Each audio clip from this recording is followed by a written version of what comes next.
In this video we'll deal with group decision-making processes. Now these are different from individual decision-making processes.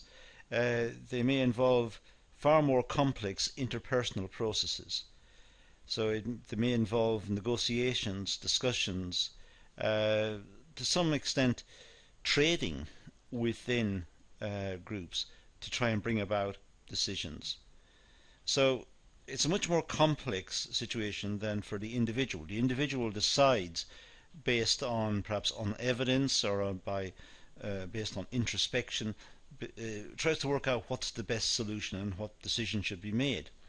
But with groups, there are many opinions to be taken into account, and the decision-making process can go in several directions. And for this reason, it's not surprising to find that there are many approaches to group decision-making. We can think of many: Groupthink, Nominal group technique, Delphi, Dialectical, Devil's advocacy, Brainstorming, and I'm sure there are many more. But these are big topics that often get mentioned in the literature, so it's wise for us to spend some time just looking at what's meant by each of these and look at the different approaches to group decision making that comes out from the application of these particular techniques. So let's start. We can just start with let's say groupthink. So let's see what's meant by this and what comes out from it. All of the discussion we're going to deal with here is fairly straightforward. Shouldn't pose too much of a problem.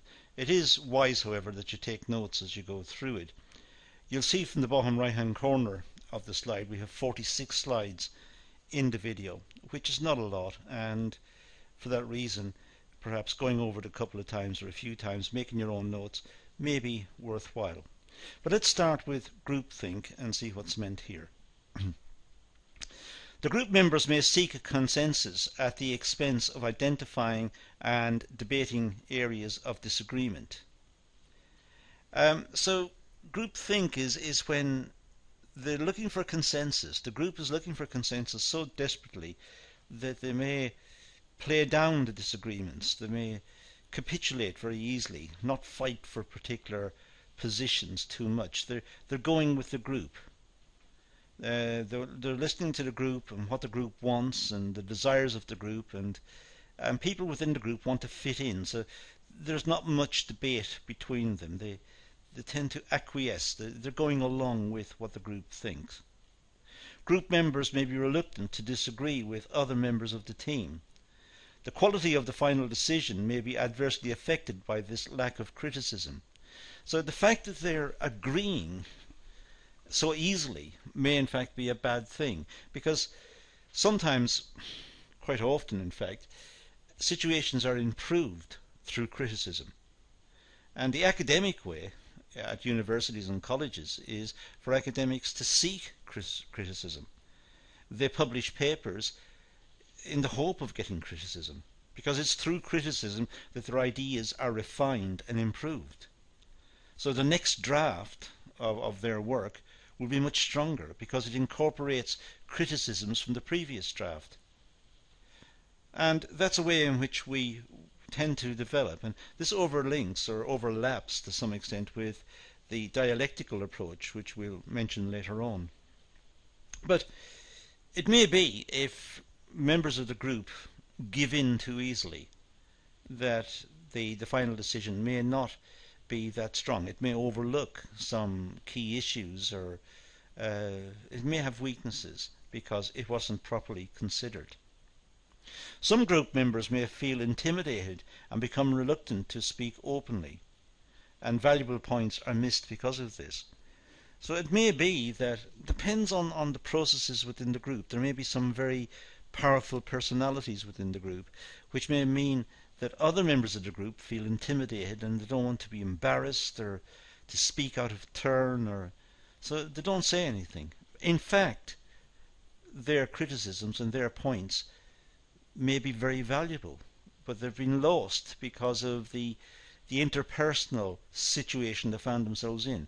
They found themselves confronting very opinionated, very vocal and very strong personalities, and therefore they did not contribute, whereas in fact their opinions would have been most useful. Real differences may be overlooked by emphasizing the need for consensus, and it may reduce the quantity and the quality of the criticism. So looking for consensus is not necessarily the best way in which group decisions can be made. Sometimes asking for criticisms may refine the whole decision-making process more thoroughly, more completely, and the criticisms that are levied will be debated openly until solutions are found. But in that way, the overall decision has been strengthened. So looking for consensus is not necessarily the best course of action, at least not the best course of action from the start. Now, nominal group technique. Well, here nominal group technique means that individuals silently write down their ideas. So a group of people meet, they have to make a decision, and they write down their ideas, and they do it silently. Then each member presents one idea to the group until all the ideas are presented without discussion. They just present ideas. Each member presents one idea. So they've written down various ideas, and they look at these, and then they determine which one they think is best, and then they present it silently. They don't have to do any explanations or any defense of the idea. They just simply write down the idea and sit down, and the next person writes down their idea. Now, when all of the ideas have been written down, then the ideas are discussed openly to clarify and evaluate. So when all of the ideas have been written down, they then come up with a discussion to try and find, what does this idea mean, what's meant by that, what did you have in mind when you said this, and so there's clarity sought. And then finally, the fourth point is silent and independent vote or ranking of alternative choices. So they have a debate number 3, and then finally 4, the silently and independently vote as to which one they think is best. So if you look at the table on the right hand corner, the top right hand corner, we have, let's say, 5 members, A, B, C, D and E, and these ideas, these individuals have ideas. So not surprisingly, member A has got idea A, and member B has got idea B. C doesn't have any idea. C just can't come up with an idea. So C doesn't put forward an idea. D comes up with idea E, and E comes up with idea E. Now they need to find out which one of these is going to be best. So what they do is they vote, and in this case we could use some sort of subjective evaluation. We could say, well, if I give an idea 5, that's the best, that's excellent. If I give it 1, that's no good, that's a bad idea. So the scale runs from excellent, let's say 5, 4, 3, 2, 1, no good. So now there's a scale that they can use, so that could be used. So for example, member A in the bottom left hand table, member A gives idea A 5. Well, member A is voting for him or herself here. But member A may also give idea B a 3, D a 2, and E a 3. And then member B, well, member B has gone off his own idea or her own idea, so has only given it a 2, but has given idea A a 2, but likes idea D. So B, member B, likes the idea from member D and puts forward a 4. So you can see all the way across how we fill out the table, and then just total it up. So idea A has 13 votes, if you like. Idea B has 16. idea D has 15, and idea E has 12. So when they're all totted up, that's what the totals are. And you can see that idea B is the winner. It's got 16. So whatever the idea B was, that's the one that's going to be adopted. Idea D was very close, 15. So it may also be discussed, but there might be a limited time for discussion between the two of them. But essentially, idea B should go forward. And that's the idea between this nominal group technique, as it's called. Now the Delphi technique. Well, a highly structured survey of expert participants regarding their opinions or best judgments. So in this case, the Delphi technique is to consult with experts, people who are very well acquainted with the area and with the ideas in the area and with the literature and the technicalities of the area and so on. These are experts. So they're consulted, perhaps in a survey, regarding their opinions about some particular change or some aspect of something with which they are expert. So the experts are consulted. Now, round one, the experts are asked to write down their opinions regarding some issue. Now, a facilitator leads to an anonymous discussion of each contribution. So you can imagine here, let's say 5 experts invited to discuss a particular problem. Now they're asked to write down their opinions regarding the problem. And they do this silently and quietly and secretively. They just write down their ideas. And then a facilitator takes those and asks the group, without saying who owns them, but just asks the group to debate these ideas openly. And the group, of course, don't know whose idea they're debating, but they can just debate the idea and see what its advantages and disadvantages are. So they are discussing it in this light. And then round 2, the experts are again asked to write down their opinions. So now they're writing down their opinions in view of what has just been discussed. And again, the facilitator will take the opinions in the second round and will again discuss these opinions. And the chances are the opinions in the second round will have been changed because of the influence of the discussion from the first round. And it'll continue like this until finally a consensus will emerge. Gradually, they'll move down towards one solution. And that will be the one on which all of the experts are agreed. And the process continues until a single outcome is achieved. And that's, in a nutshell, what we mean by the Delphi technique. It is discussed elsewhere on the course in a separate video, but that's the essence of what we mean by the Delphi technique. Dialectical inquiry. Well, this is a debate between different sets of views to encourage full discussion. If it's successful, it gives a good overall picture of the issues. Now, how it works is normally someone makes a suggestion for a solution and then it's opposed by someone else who totally disagrees. So we have here the opposites. We have a suggestion as to how to go about solving some problem, and another solution which is diametrically opposed to the original one, looks at all the criticisms of the original one and offers an alternative. Now these two are totally different and they can't coexist.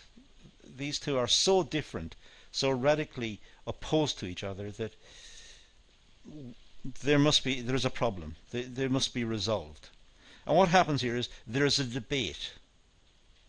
And this debate should really merge the two together into another solution.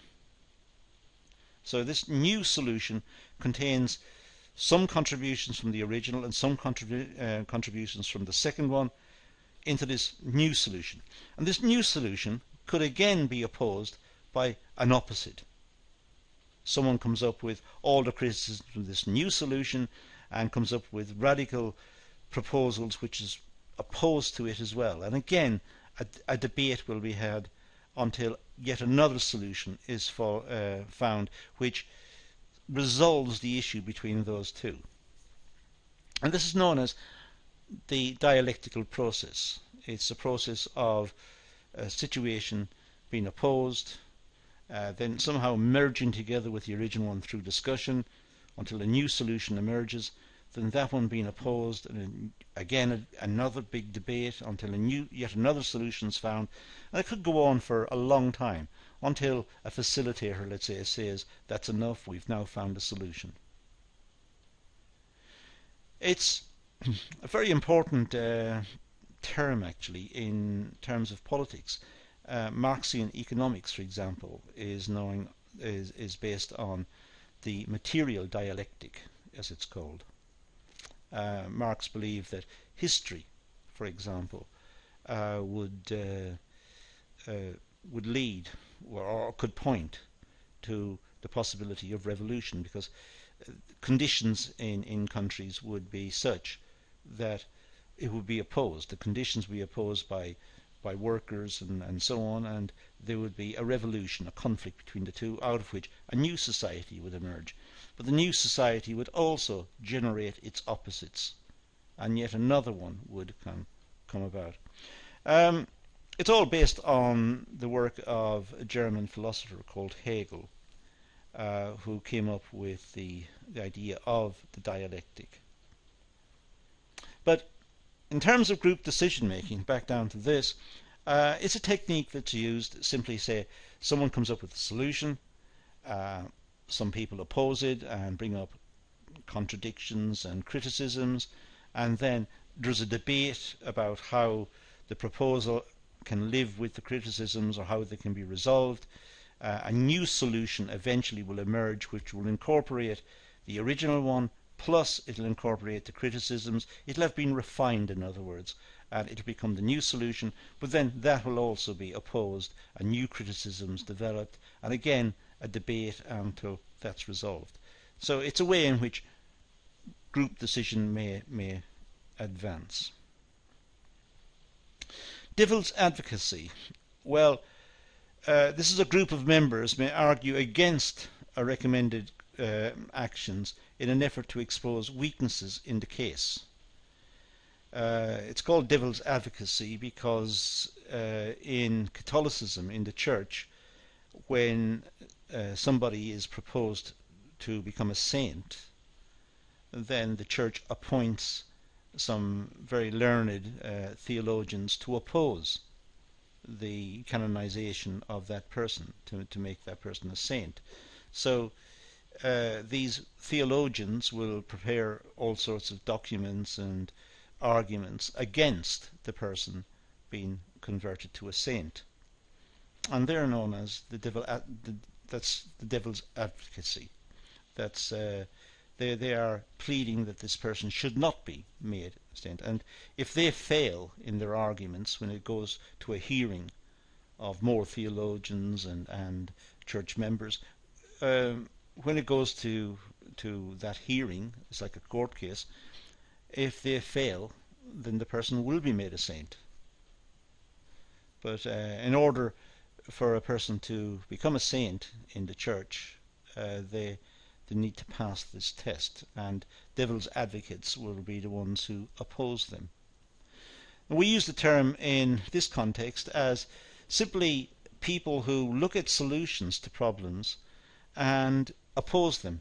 They simply are there to oppose any suggestion and try to make arguments against the suggestion, try to criticize it, and in so doing, of course, expose weaknesses and improve the decision-making process.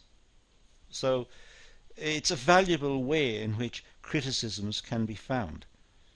People are appointed to work hard to criticize suggestions and proposals. Brainstorming, very popular technique that's often talked about. The group is encouraged to generate a large number of ideas. So a group is brought together, and just with a flip chart and a pen, or with a notepad and pen, they're able to write down, a blackboard perhaps, and a piece of chalk, they're able to write down various ideas. Then there's a discussion or an analysis of the ideas, and the main emphasis is to come up with ideas. So there is a discussion of what's been suggested, and then the idea is to come up with some which are more feasible and more probable in success. The chances are that they will succeed. So some of the ideas that were originally proposed might have been somewhat outlandish, and they are now stroked out of this second round. And now it's left with some ideas which are reasonable. The group members are encouraged to be imaginative, so all ideas, no matter how extreme, are encouraged and recorded. So the opening session is just any ideas. Any ideas, it doesn't matter, let's just write them down. So all sorts of ideas are put down because a solution needs to be found, let's say, and they just want ideas about how to solve it. So no matter how crazy the ideas may sound, they're still accepted and written down, and they may not go any further than that. And some people may feel bad that some of the ideas are so silly because they're not put forward as a serious suggestion. They hadn't been thought about before they were put forward and are thus a waste of time. But that's not the way the brainstorming idea runs. It runs that all ideas should be recorded at the start, just in case something is missed.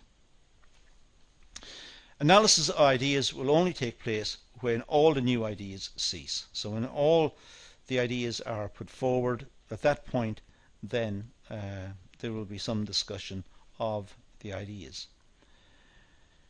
It's important that at the second round some of the ideas have been stroked out. The second round will be a smaller subset, and they can then be discussed or modified or amended, or some recommendations made. Some of them may not be fully understood and will have to be articulated. Others might require further research, but may seem good if the facts bear them out, so they might need to be researched elsewhere. So brainstorming is a way on which groups could sit down and feel very free about what they're saying, very open about their ideas, and then the ideas are discussed, they're whittled down until finally they should get down to one or two ideas which are brought forward. Those are the solutions. So there's the list of techniques we've got here. There are others that we could look at, but we're not going to go any further. These are the big ones, the most important ones that come up in the literature, and it's wise to go back over these, make sure you understand what each one means and what it involves. Do some research on the area yourself and pad out your notes, but these are important. Now let's move on to talk about the pitfalls in group decision making, the problems associated with group decision making. First of all, diversity-based infighting. Within groups there's always going to be trouble. There's always going to be people who oppose each other, or who dislike each other, or who are going to put down each other in some way, or there are always going to be issues of this type, and these have to be watched out for and controlled. The diversity within a group may lead to disagreements instead of leading to better decisions. If the group is highly heterogeneous, they may not like each other, there might be personality clashes, and it doesn't lead to better decisions. They're more interested in scoring points off each other than trying to come up with good solutions to the problem. So there's no method of turning the disagreements into positive overall outcomes. This disagreement may arise out of several factors. Group members with strong personalities may attempt to bully through their ideas. So there's no way in which we can get around that. just some people have personalities who are very adamant and very strident in what they want, and they're not going to compromise, and they're not going to seek solutions. Or so there may be issues there about groups coming up with the best solutions. And some of the techniques we've looked at, brainstorming or any of the techniques we've looked at, may be subject to some of these issues. The background and cultural issues may lead to irreconcilable issues. Sometimes people have history in working together and disagreed in the past, and now they find themselves in situations where they're expected to work together to come up with good solutions. Instead, they see it as an opportunity of, again, scoring points and trying to win an age-old argument. So the diversity of the group can lead to problems and breakdown. Also, the group size may be a problem. When groups are very big, it's very difficult to get decisions. When groups are small, it's easy, well, relatively easy, to get agreement because it's a small group. We can see this in all sorts of organizations. When companies get very large, decision making becomes very complicated. Small companies are more flexible, able to make decisions quicker. We even see it in terms of government. If we look at the European Union, it was originally 6 countries agreed. Well, 6 countries can get together and the chances are they can have an agreement. But now there are 27 countries, so the decision-making process is far more complex.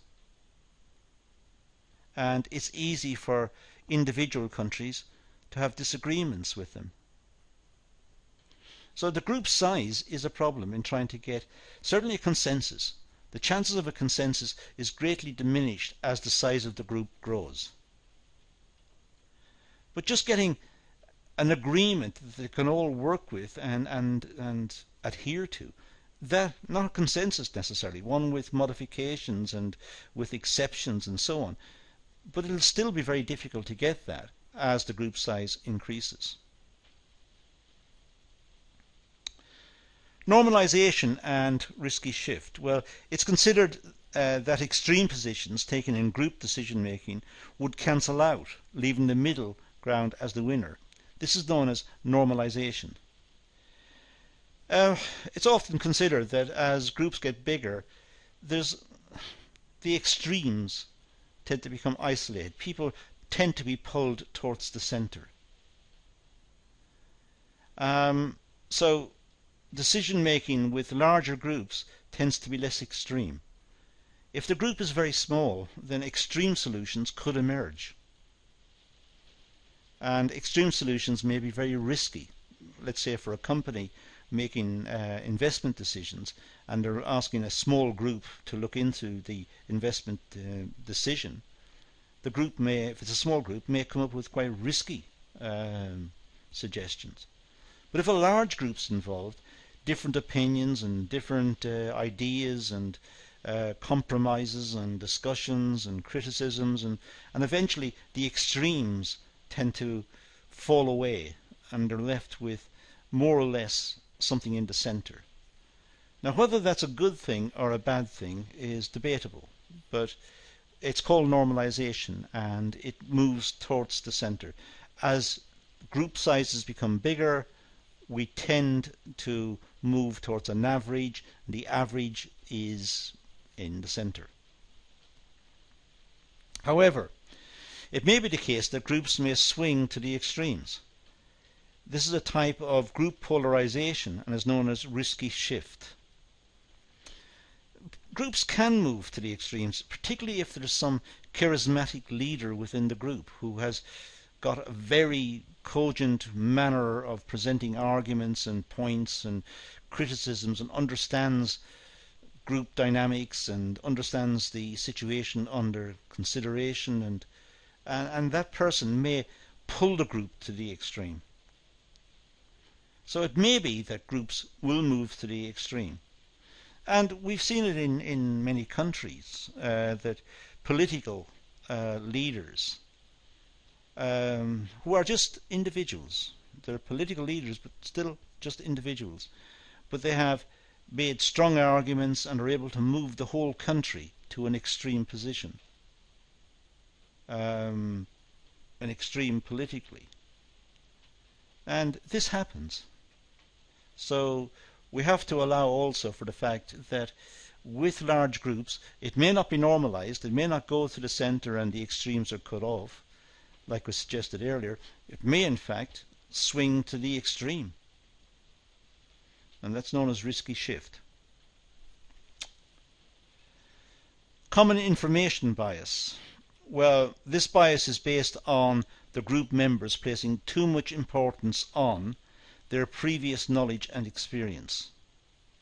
Sometimes group members rely on their experience in the past, but perhaps their experience was not comprehensive, or their experience was bad, or it wasn't appropriate to the situation the company finds itself in now.